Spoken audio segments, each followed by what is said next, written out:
ನೀವು ಹುಡುಗನ ಸಂಬಂಧಿಕರಾದ್ರೆ ಅವ್ರು ಯಾರು?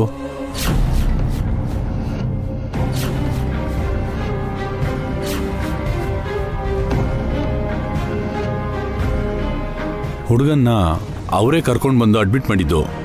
ನಾನೇನೋ ಅವರೇ ಹುಡುಗನ ತಾಯಿ ಅನ್ಕೊಂಡೆ.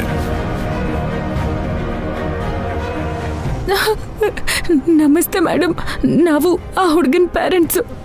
ನಮಸ್ತೆ, ನನ್ನ ಹೆಸರು Shyamala. Thank you so much ಕಣ್ರಿ. ಟೈಮ್ ಸರಿಯಾಗಿ ನನ್ನ ಮಗನ ಹಾಸ್ಪಿಟ್ಲಿಗೆ ಕರ್ಕೊಂಡು ಬಂದು ನಮಗೆ ತುಂಬಾ ಹೆಲ್ಪ್ ಮಾಡಿದ್ದೀರಾ. Thanks a lot. It's okay. ನಾನು ಅದೇ ರೋಡಲ್ಲಿ ಹೋಗ್ತಿದ್ದೆ. ಹುಡುಗನ್ನ ಅಲ್ಲಿ ನೋಡಿದ ಮೇಲೆ ಮನಸ್ಸಿಗೆ ತುಂಬಾ ನೋವಾಯಿತು. ತಕ್ಷಣ ನನ್ನ ಕಾರಲ್ಲಿ ಕರ್ಕೊಂಡು ಬಂದೆ. ದೇವತೆ ತರ ಬಂದು ನಮ್ಮ ಹುಡುಗನ ಕಾಪಾಡಿದಿರಾ. ನಿಮ್ ಋಣನ ಈ ಜನ್ಮದಲ್ಲಿ ತೀರ್ಸಕ್ಕಾಗಲ್ಲ. ಋಣ ಅಂತೆಲ್ಲ ಯಾಕಂತೀರ ಬಿಡಿ. ನನಗೂ ನಿಮ್ಮ ಹುಡುಗನ ಥರ ಮಗ ಇದ್ದ. ಹೋಗಿ ನೋಡಿ.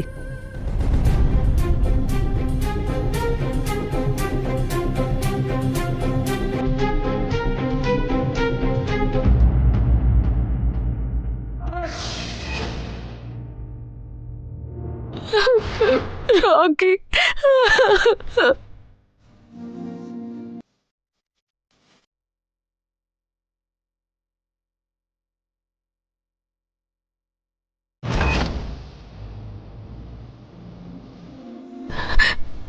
ಓ ಸಾರಿ, ರಾಕಿಗೆ ಏನೂ ಆಗಲ್ಲ ರೀ.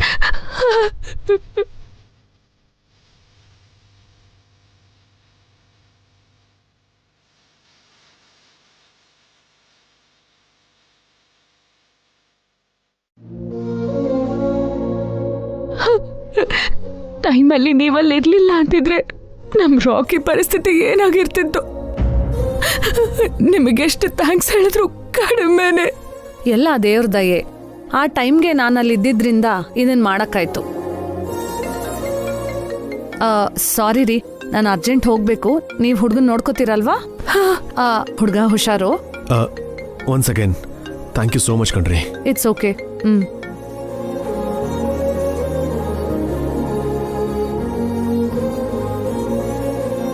ಅವರು ಟೈಮ್ಗೆ ಸರಿಯಾಗಿ ಕರ್ಕೊಂಡು ಬರದೇ ಹೋಗಿದ್ರೆ ಹುಡುಗನ್ ನೀವು ಉಳಿಸ್ಕೊಳಕ್ಕಾಗ್ತಿರ್ಲಿಲ್ಲ.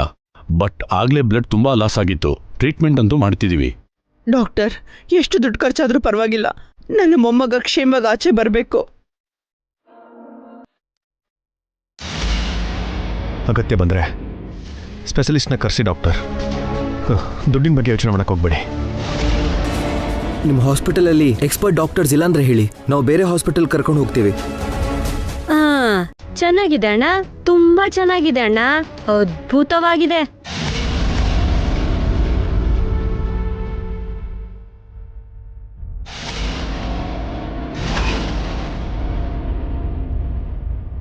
ಅವನ್ ತಲೆಗೆ ಚಿಕ್ಕ ಏಟಾಗಿದ್ಯೋ ಇಲ್ವೋ, ಎಷ್ಟೇ ಖರ್ಚಾದ್ರೂ ಬದುಕ್ಸಿ ಅಂತಿದ್ದೀರಾ. ಅದೇ ನನ್ ಮಗಳು ಒಡವೆಗೋಸ್ಕರ ದುಡ್ಡು ಕೇಳಿದ್ರೆ ಆಮೇಲೆ ನೋಡೋಣ ಅಂದ್ರಿ.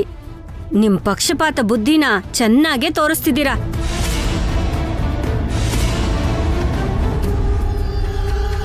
ಎಲ್ಲಿ ಏನ್ ಮಾತಾಡ್ತಾ ಇದ್ದ ದಮಯಂತಿ? ನಾನು ನಿನ್ ಸ್ವಂತ ಮಗಳೇ ಅಲ್ವೇನಮ್ಮ. ಶಿವಾನಿ ನಿನ್ ಸ್ವಂತ ಮೊಮ್ಮಗಳೇ ಅಲ್ವಾ. ನಮಗ್ ಮಾತ್ರ ಬರಿಗೈ ತೋರ್ಸಿದ್ರಿ. ಅವನು ನಮ್ ರಕ್ತಾನೇ ಅಲ್ಲ. ಅವನಿಗೋಸ್ಕರ ಎಲ್ರೂ ಆತಂಕ ಪಡ್ತಿದ್ದೀರಾ. ಎಷ್ಟು ಖರ್ಚಾದ್ರೂ ಮಾಡ್ತೀನಿ ಅಂತಿದ್ದೀರಾ.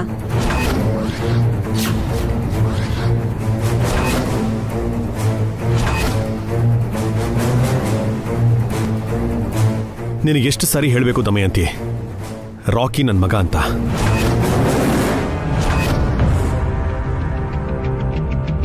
ನೀನ್ ಹೆತ್ ಮಗ ಅಲ್ಲ ಅಲ್ವೇನಣ್ಣ. ನಿನ್ ರಕ್ತ ಹಂಚ್ಕೊಂಡು ಹುಟ್ಟಿರೋ ಮಗ ಅಲ್ಲ ತಾನೇ.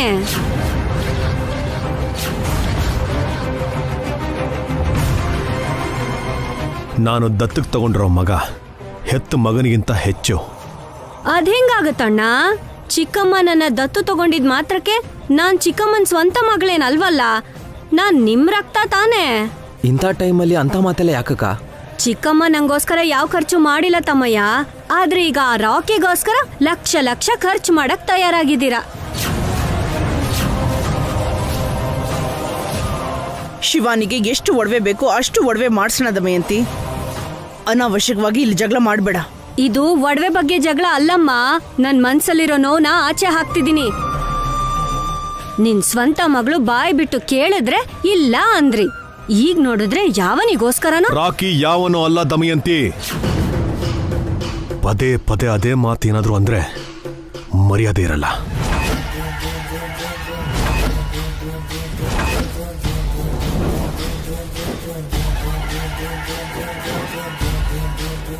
ರಾಕಿ ಇಂಥ ಪರಿಸ್ಥಿತಿಲಿ ಇರ್ಬೇಕಾದ್ರೆ ನೀನ್ ಹೀಗೆಲ್ಲ ಮಾತಾಡೋದು ಒಳ್ಳೇದಲ್ಲ ದಮಯಂತಿ.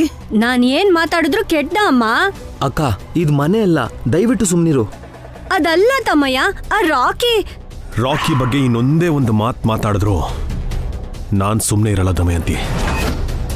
ನೋಡು, ಜಗಳ ಮಾಡದೆ ಮನೆಗೆ ಹೋಗೀಗ.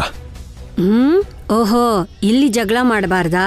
ಸರಿ, ಮನೆಯಲ್ಲೇ ಜಗಳ ಮಾಡ್ತೀನಿ. ಹೋಗೋ.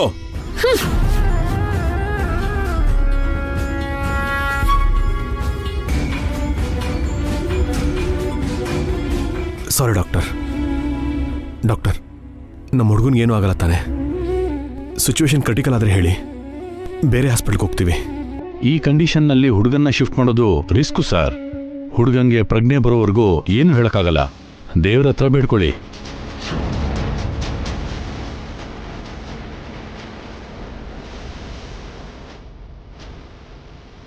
ಭಗವಂತ,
ಅಯ್ಯೋ ಹೊಸವ್ರೆ, ರಾಕಿಗೆ ಏನು ಆಗಲ್ಲ ರೀ. ನೀವು ಧೈರ್ಯವಾಗಿರಿ, ಅಳಬೇಡಿ.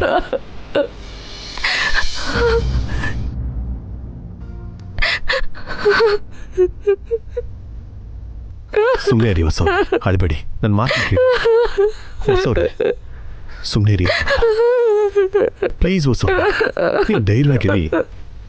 ರಾಕಿ ಕ್ಷೇಮ ವಾಪಸ್ ಬರ್ತಾನೆ.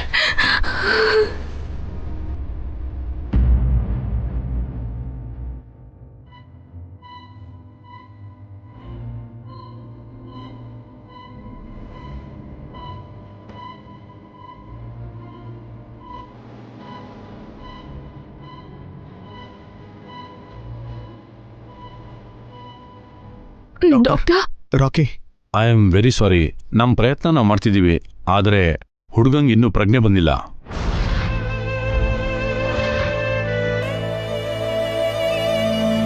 ನಮ್ ರಾಕಿಗೆ ಪ್ರಜ್ಞೆ ಬರೋದಕ್ಕೆ ಇನ್ನು ಎಷ್ಟು ಟೈಮ್ ಬೇಕಾಗುತ್ತೆ ಡಾಕ್ಟರ್? ಇಷ್ಟೊತ್ತಿಗೆ ಪ್ರಜ್ಞೆ ಬರಬೇಕಿತ್ತು ಮೇಡಮ್. ಇನ್ನೂ 1 or 2 ಅವರ್ಸಲ್ಲಿ ಹುಡುಗಂಗೆ ಪ್ರಜ್ಞೆ ಬರಲಿಲ್ಲ ಅಂದರೆ ಕೋಮಾಗಿ ಹೋಗೋ ಸಾಧ್ಯತೆ ಇದೆ.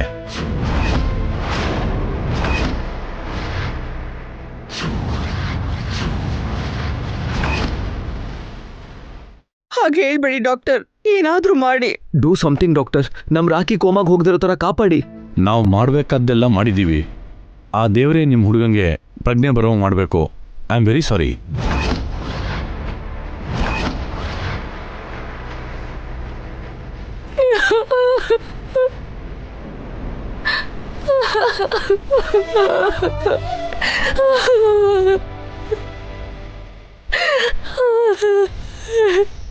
ಸುಮ್ಮನೆ ರೀ.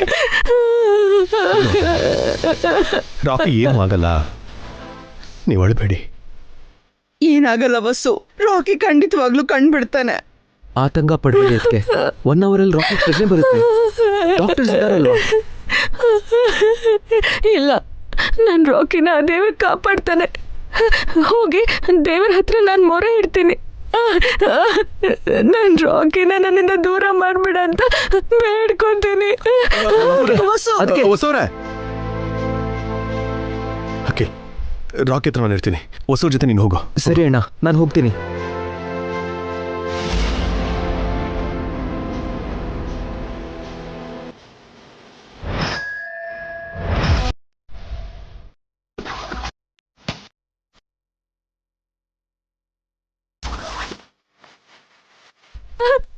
ಏನಮ್ಮ ಇದು? ನಾನು ಹೆತ್ತ ಮಗನ್ನ, ನನ್ನ ಕಣ್ಣಾಗಿರೋ ಮಗನ್ನ ನನ್ನಿಂದ ದೂರ ಮಾಡ್ತೀಯ? ಅವನಿಲ್ಲ ಅಂದ್ರೆ ನಾನು ಹೇಗ್ ಬದುಕ್ಲಿ? ಯಾಕಮ್ಮ, ಯಾಕೆ ಇಷ್ಟೊಂದು ನಿರ್ದಾಕ್ಷಿಣ್ಯವಾಗಿ ವರ್ತಿಸ್ತಿದ್ಯಾ? ನಾನೇನ್ ತಪ್ಪು ಮಾಡಿದ್ದೀನಿ ತಾಯಿ? ಒಳ್ಳೇದು ಕೆಟ್ಟದ್ದು ಗೊತ್ತಿಲ್ದಿರೋ ನನ್ ಮಗ ಏನ್ ಪಾಪ ಮಾಡಿದಾನೆ? ನನ್ ಮೇಲೆ ಯಾಕಮ್ಮ ಕೋಪ? ನನ್ ಮೇಲೆ ದಯೆ ತೋರ್ಸು ತಾಯಿ, ನನ್ ಮಗನ ಉಳಿಸು. ಬೇಕಾದ್ರೆ ನನ್ ಜೀವ ತಗೋ. ನನ್ ರೋಕಿಗೇನಾದ್ರೂ ಆದ್ರೆ ನಾನ್ ಬದುಕಿದ್ರು ಸತ್ರು ಒಂದೇ.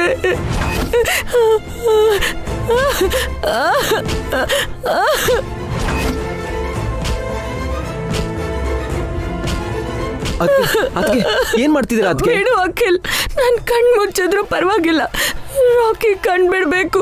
ನನ್ ಜೀವ ಹೋದ್ಮೇಲಾದ್ರೂ ಅಮ್ಮನವರಿಗೆ ಶಾಂತಿ ಆಗುತ್ತೇನೋ. ತಪ್ಪು ತಾಯಿ, ಅಮ್ನೋರು ದಯಾಮಯಿ, ಭಕ್ತರನ್ನವರು ಕಾಪಾಡ್ತಾರೆ ಹೊರತು ಕೋಪಿಸ್ಕೊಳಲ್ಲಮ್ಮ. ಮತ್ಯಾಕ್ ಪುರೋಹಿತ್ರೆ, ನನ್ ಮಗ ಸಾವು ಬದುಕಿನ ನಡುವೆ ಇದ್ದಾನೆ. ಅವನು ಉಳಿಬೇಕು ಅಂದ್ರೆ ನಾನೇ ಸಾಯ್ಬೇಕು. ಹಾಗಂತ ಯಾರಮ್ಮ ಹೇಳಿದ್ದು? ಅಲ್ಲಿ ನೋಡಿ, ಅದು ಅಮ್ನೋರ ಅಖಂಡ ದೀಪ.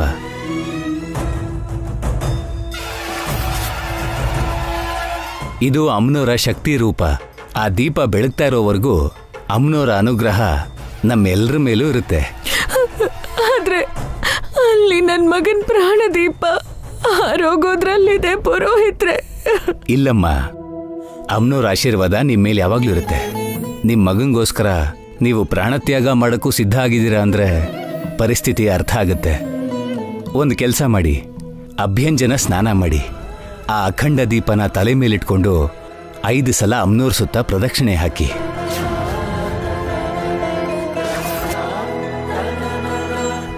ಹಾಗೆ ಮಾಡಿದ್ರೆ ನನ್ ಮಗ ಬದುಕ್ತಾನ ಪುರೋಹಿತ್ರೆ?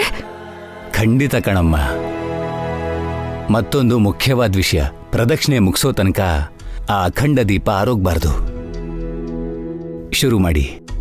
ನಡೀರಿ ಅದಕ್ಕೆ, ಪುರೋಹಿತರು ಹೇಳ್ದಾಗ ಮಾಡೋಣ. ನಡೀರಿ.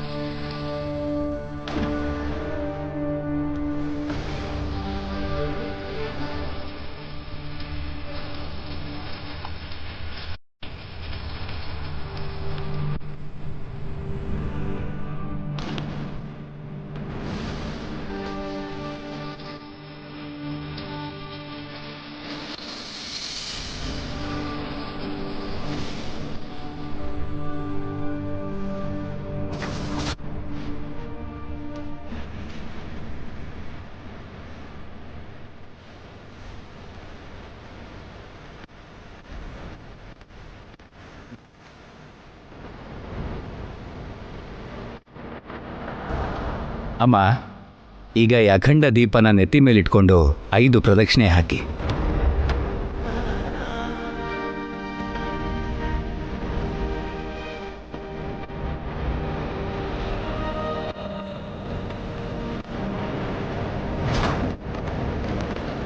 ಹುಷಾರು ಹೊತ್ತಿಗೆ.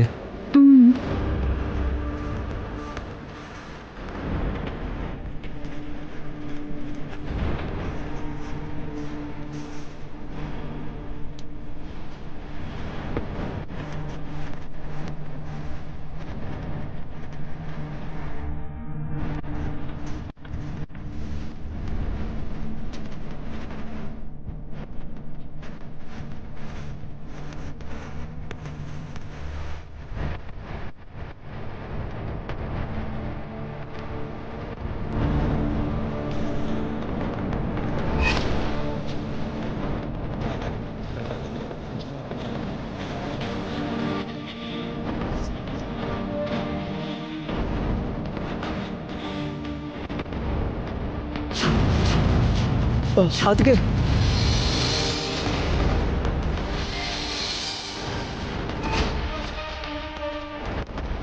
ಹುಷಾರು ಅದಕ್ಕೆ.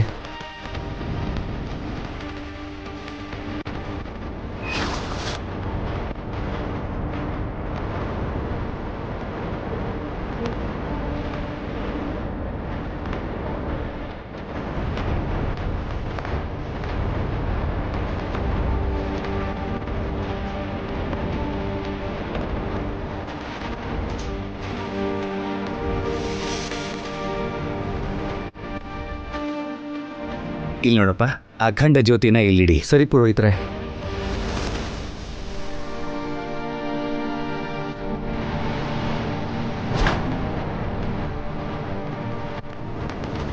ಈ ಅಮ್ನೋರ್ ಕುಂಕುಮನ ನಿಮ್ಮ ಹುಡುಗನ ಹಣೆ ಮೇಲಿಡಮ್ಮ. ಹುಡುಗ ಹುಷಾರಾಗಿ ಕಂಡ್ಬಿಡ್ತಾನೆ.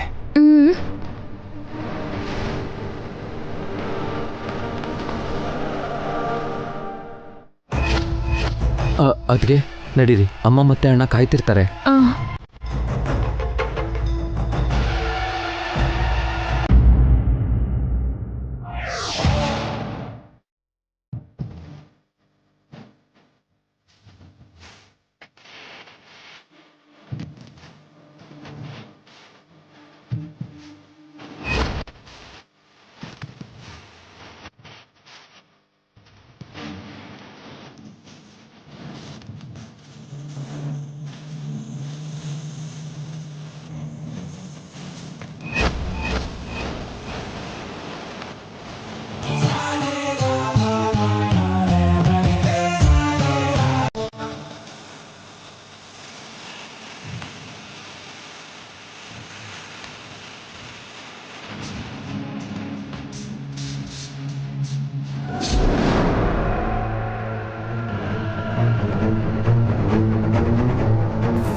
ಆಗ್ಲೇ ಡಾಕ್ಟರ್ ಹೇಳಿರೋ 2 ಗಂಟೆನೂ ಮುಗಿದು ಹೋಯ್ತು. ರಾಕಿ ಇನ್ನೂ ಕಣ್ಣೇ ಬಿಟ್ಟಿಲ್ಲ.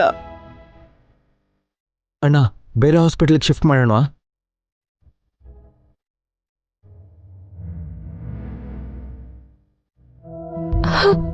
ನಿನ್ನ ಹರಕೆ ತೀರ್ಸಿದ್ದೀನಿ. ಇನ್ನು ನಿಂದೆ ಜವಾಬ್ದಾರಿ. ನಿನ್ ಮೇಲೆ ಭಾರ ಹಾಕ್ತಿದ್ದೀನಿ ತಾಯಿ. ನನ್ನ ಮಗನ ಉಳಿಸು.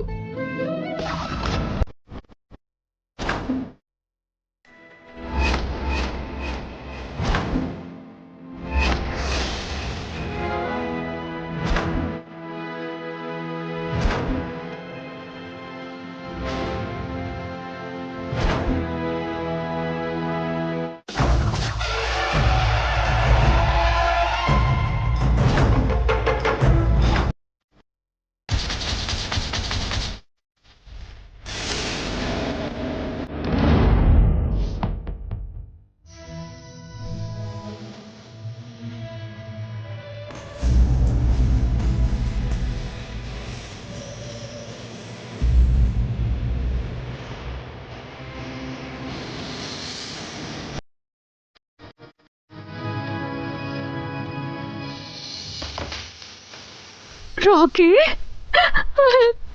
ರಾಕಿ.